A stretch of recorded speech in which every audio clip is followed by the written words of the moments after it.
Hi guys, welcome back to my channel. I hope आप सब बहुत खुश होंगे और अपनी लाइफ को और अच्छा बनाने में लगे पड़े होंगे।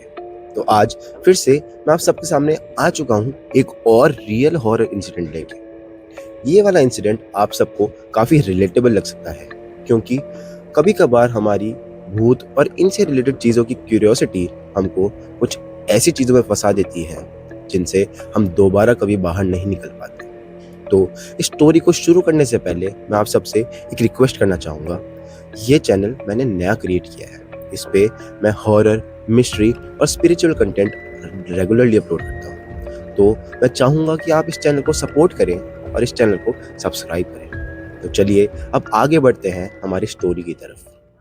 तो ये कहानी है ईशा और उसके 5 दोस्तों की। उनका ग्रुप पूरे कॉलेज में जाना जाया करता था, पर किसी अच्छे काम के लिए नहीं, बल्कि शैतानियों के लिए। वो पूरा ग्रुप इतना शैतान था कि उन्होंने कुछ ऐसी चीजें करी थी कि उनके मम्मी पापा को भी कभी कभार तो कॉलेज में बुला लिया करते थे। जैसे एक बार उन्होंने एक टीचर को एक रूम में लॉक कर दिया।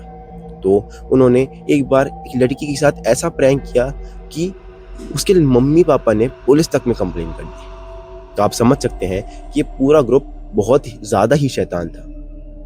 इस ग्रुप में 2 लड़कियों को हॉरर से रिलेटेड चीजों में काफी इंटरेस्ट था, और उस टाइम पे ouija बोर्ड का जो क्रेज था वो बहुत ज्यादा बढ़ रहा था।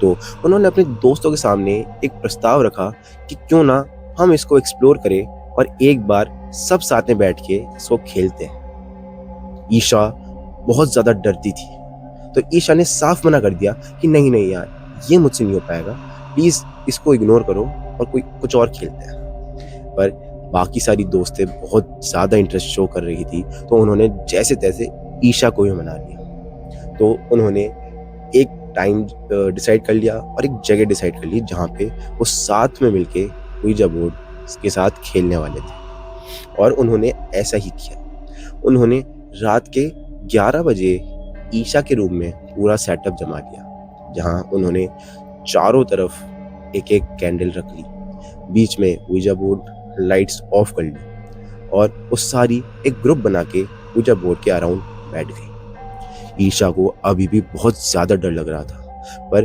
बाकी सारी दोस्तें बहुत प्रेशर बना रही थी, और वो जैसे तैसे कुछ भी शैतानी से बच के निकल ही जाते थे। तो उसने सोचा चलो ठीक है, कोई ना, हम इसको खेल ही लेते हैं। फिर उन सारी दोस्तों ने मिलके गेम को शुरू किया। शुरू के 5-10 मिनट जब उन्होंने भूत बुलाने की कोशिश करी तो उनको कहीं से कोई रेस्पॉन्स नहीं मिला, पर अचानक से कुछ ऐसा हुआ जिससे उनको पता चल गया कि शायद हमने किसी से कांटेक्ट कर लिया है। कैंडल्स फ्लिकर करने लग गई और एक पॉइंट पे आके बुझ गई। उनको उस रूम में एक ऐसी कोल्ड प्रेजेंस फील होने लगी जैसे किसी ने एसी चला के बहुत कम टेम्परेचर कर दिया हो, और उनको कुछ आवाजें आने लगी। उन सबको अपने नाम बहुत धीरे धीरे सुनाई देने लगे, जैसे कोई उनके कान के पास आके उनके नाम पुकार रहा हो। ईशा बहुत ज्यादा डर चुकी थी, पर उनके दोस्तों ने उसको संभाला, और किसी एक दोस्त ने हिम्मत करके क्वेश्चंस पूछना स्टार्ट करे। उन्होंने वहां पे पूछा कि वो यहाँ पे अभी तक भी क्यों फंसा हुआ है, क्या वो खुश है, और वहाँ की दुनिया में क्या कैसे होता है। और उन्होंने वहाँ पे उसको कुछ चीज़ें कही, जैसे अगर आपको हाँ बोलना है तो किसी चीज़ को पड़ी जो वहाँ पे पड़ी हुई थी टेबल पे, उसको नीचे गिरा दो, और वैसा ही हो रहा था। जो चीज़ें वो बोल रही थी वो वहाँ वैसा हो रहा था। एक पॉइंट आया जब वो सारी बहुत ज़्यादा डर चुकी थी, तो उन्होंने बिना कुछ बंद करे या फिर कोई भी क्लोजर दिए हुए वहाँ से भाग गई और अपने अपने रूम में जाके सो गई। पर ईशा का तो वो रूम था, तो वो क्या करती? तो ईशा अपनी एक दोस्त के पास जाके सो गई। उस रात उनके साथ कुछ भी नहीं हुआ।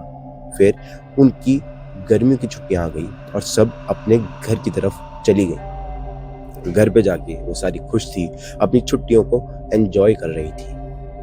पर अचानक से ईशा के साथ कुछ ऐसी घटनाएं होने लगी जिसको सुन के आप भी शॉक्ड रह जाएंगे। ईशा ने सोचा कि वो गर्मियों की छुट्टियों में अपनी दादी के पास जाके रहेंगी, जो गांव में रहा करती थी। तो उन्होंने अपने गांव में जाके अपनी दादी के साथ रहने का डिसीजन फाइनल कर दिया। तो उसके मम्मी पापा ने उसको 2 तारीख को 2nd ऑफ मई को वहाँ पे जाके छोड़ दिया। शुरू के दिन बहुत अच्छे रहे। वो अपने गांव के दोस्तों से मिली, दादी से मिलके बहुत खुश हुई और सब कुछ बहुत अच्छा जा रहा था। 6 मई की रात को उनके साथ कुछ कुछ छोटे मोटे इंसिडेंट्स होना स्टार्ट हुए। जैसे उनको लगने लगा कि वहाँ पे कोई है, बिकॉज जो उनका गांव था वहाँ की फ्लोरिंग जो थी वो वुड की थी, तो कोई भी वहाँ चलता था तो आवाज़ आती थी। जब वो सब रात को सोए हुए थे तब भी वो वुडन फ्लोरिंग आवाज़ करती थी।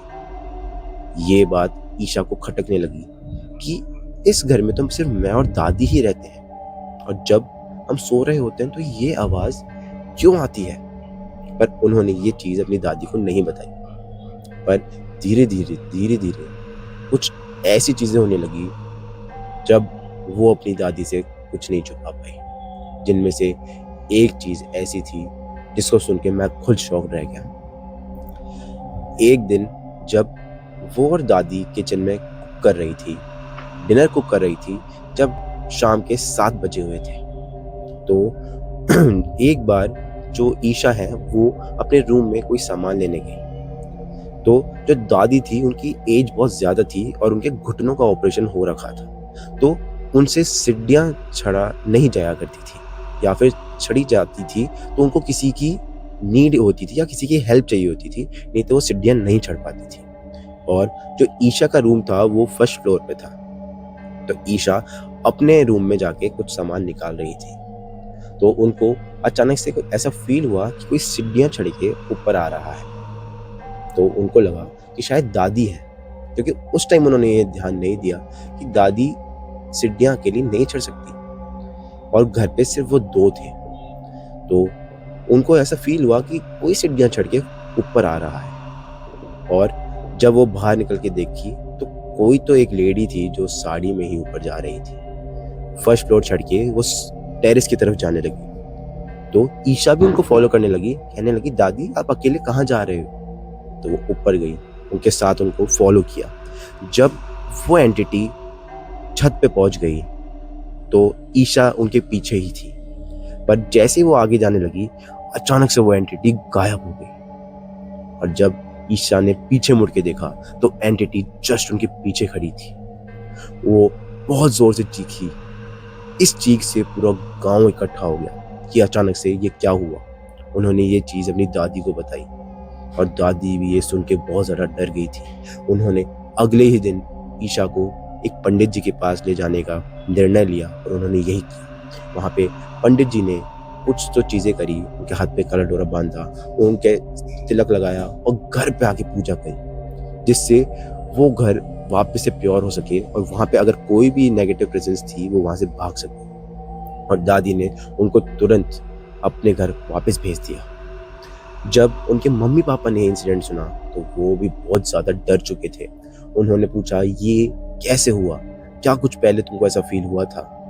तब उन्होंने अपनी ये बात जो ouija बोर्ड उन्होंने दोस्तों के साथ खेला वो अपने पेरेंट्स से डिस्कस किया और पेरेंट्स को बताया पूरा एक एक डिटेल, पूरा एक एक प्रोसेस जो उन्होंने किया। लास्ट में जो उन्होंने ऐसे ही बीच में छोड़ के सब डर के भाग गई, सब कुछ शेयर किया। उनके पेरेंट्स ने उनको बहुत ज़्यादा डांटा कि ये चीज़ें बहुत डेंजरस हो सकती हैं।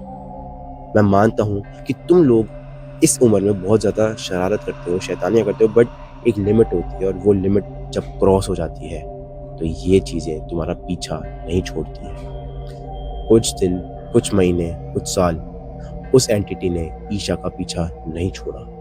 वो कैसे भी करके ईशा के पीछे पड़ी हुई थी, पर धीरे धीरे वो एंटिटी उसका साथ छोड़ने लगी। जब ईशा रेगुलरली हर हफ्ते एक मंदिर में जाके पूजा करवाया करती थी, वो पंडित जी ने उनको एक आदेश दिया कि उस रूम को जहाँ पे ये रहा करती थी और जहाँ पे उन्होंने गेम खेला उस रूम से इनको यहाँ से दूर कर दो।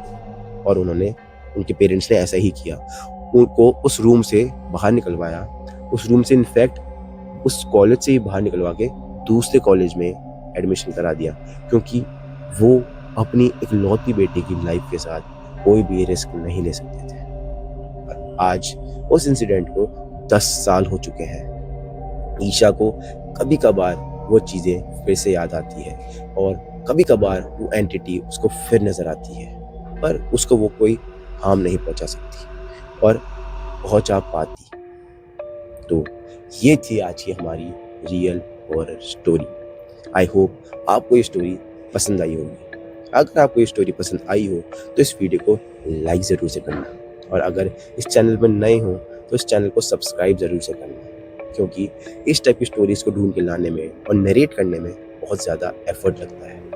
तो मैं आपसे मिलता हूँ एक और रियल हॉरर इंसिडेंट के साथ और एक और सच के करीब इसी चैनल पर। Thanks for watching.